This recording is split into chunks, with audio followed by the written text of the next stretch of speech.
नमस्कार। The federal देश में आप सभी का स्वागत है। मैं हूं ललित राय।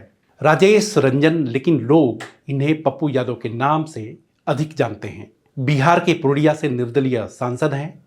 31 साल पुराने मामले में शुक्रवार की आधी रात पटना पुलिस ने गिरफ्तारी की। गिरफ्तारी के दौरान जमकर हंगामा हुआ। गिरफ्तारी के समय पप्पू यादव ने कहा कि वो डरते नहीं हैं।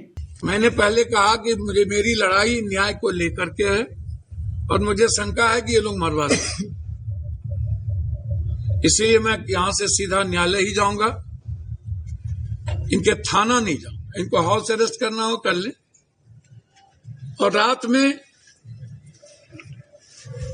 इनके थाना नहीं जाऊंगा क्योंकि ये मरवा सकते हैं। और जब बेटी के सवाल पर यह इनको बहुत प्रॉब्लम हुआ, और सबसे ज्यादा प्रॉब्लम इनको पप्पू यादव से ही हो गया। तो अब पप्पू यादव इनसे डरे, मरना पसंद करेंगे, डर तो नहीं ना होगा। ये बात अलग है कि गिरफ्तारी होते ही तबीयत बिगड़ गई। उन्हें पहले IGIMS अस्पताल में भर्ती कराया गया और बाद में PMCH रेफर किया गया। पप्पू यादव बिहार की सरकार पर निशाना साधते रहे हैं। ताजा मामला UGC और नीट छात्रा के साथ रेप और मर्डर से जुड़ा हुआ है। पप्पू यादव ने कहा कि बिहार की सरकार जो कुछ कर रही है वो सबको पता है, लेकिन इन सबके बीच नेता प्रतिपक्ष और कांग्रेस सांसद राहुल गांधी उनके समर्थन में उतर पड़े। एक्स पर एक पोस्ट में कहा कि पटना में नीट की आकांक्षी छात्रा की संदिग्ध परिस्थितियों में हुई मौत और उसके बाद की पूरी कार्रवाई ने एक बार फिर सिस्टम की गहरी सड़ांध को उजागर कर दिया है। पीड़ित परिवार ने जब निष्पक्ष जांच और न्याय की मांग की तो वही पुराना भाजपा NDA मॉडल सामने आ गया।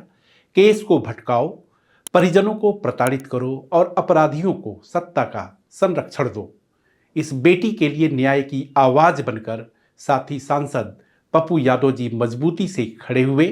आज उनकी गिरफ्तारी साफ तौर पर राजनीतिक प्रतिशोध है, ताकि जवाबदेही मांगने वाली हर आवाज को डराया और दबाया जा सके। सबसे चिंताजनक तथ्य यह है कि यह घटना किसी एक मामले तक सीमित नहीं दिखती। यह एक भयावह साजिश और खतरनाक पैटर्न की ओर इशारा करती है, जहां और भी बेटियां शिकार बन रही हैं और सत्ता इस खौफनाक सच्चाई से आंखें मूंद कर बैठी है। यह राजनीति नहीं, इंसाफ का सवाल है। यह बिहार की बेटी की इज्जत और सुरक्षा का सवाल है। राहुल गांधी अब इस पोस्ट के जरिए पप्पू यादव के समर्थन में उतरे, लेकिन साल 2024 में पप्पू यादव से पल्ला भी झाड़ लिया था। पहले वो पूरी कहानी समझिए कि हुआ क्या था। साल 2024 में आम चुनाव से पहले पप्पू यादव ने जन अधिकार पार्टी बनाई थी। उसके बैनर तले वो चुनाव लड़ने की योजना बना रहे थे। हालांकि चुनाव से ठीक पहले उन्होंने अपनी पार्टी का कांग्रेस में विलय कर लिया। इस बात की उम्मीद थी कि पूर्णिया से वो कांग्रेस के टिकट पर चुनाव लड़ेंगे। जब सीटों का समझौता हुआ तो पूर्णिया की सीट RJD के खाते में चली गई। पप्पू यादव ने शब्दों या बयानों के जरिए तो कुछ नहीं कहा, लेकिन निर्दलीय पर्चा दाखिल कर यह संकेत दिया कि वो किसी पार्टी के सिंबल के मोहताज नहीं हैं। वो अपने बलबूते चुनाव लड़ सकते हैं। ठीक एक साल बाद जब बिहार विधानसभा के चुनाव से पहले वोट अधिकार यात्रा के जरिए कांग्रेस और RJD चुनाव आयोग, BJP, JDU की मुखालफत कर रहे थे, तो ऐसा लगा कि पप्पू यादव कांग्रेस में शामिल हो सकते हैं। उनसे पूछा जाता था कि आपका स्टैंड क्या है। उस सवाल के जवाब में पप्पू यादव कहते थे कि हमारी लड़ाई तो सांप्रदायिकता और सामंतशाही के खिलाफ है। बिहार वोटर अधिकार यात्रा के दौरान वो सीमांचल के इलाके में कांग्रेस की मुहिम का हिस्सा बने।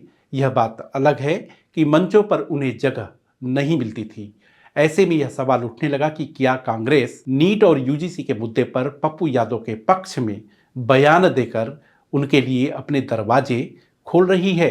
अब राहुल गांधी ने जिस तरह से पटना नीट छात्र का मामला उठाया, उसे समझने की जरूरत है। जहानाबाद की रहने वाली बेटी पटना के शंभू हॉस्टल में रहकर नीट की तैयारी कर रही थी, लेकिन वो अब इस दुनिया में नहीं है। नीट छात्रा के साथ पहले रेप हुआ था और उसके बाद में हत्या। इस मामले में विपक्षी दलों, खासतौर से पप्पू यादव, कहते रहे हैं कि सरकार के कुछ बड़े लोग नहीं चाहते हैं कि सच से पर्दा उठे। पप्पू यादव ये भी कहते रहे कि विपक्ष के दबाव में ही सरकार थोड़ा मजबूर हुई, लेकिन सीबीआई को जांच सौंपे जाने के बाद केस को और उलझाया जा रहा है। लेकिन सवाल तो यही है कि क्या पप्पू यादव खुद 31 साल पुराने मामले से ध्यान भटकाना चाहते हैं।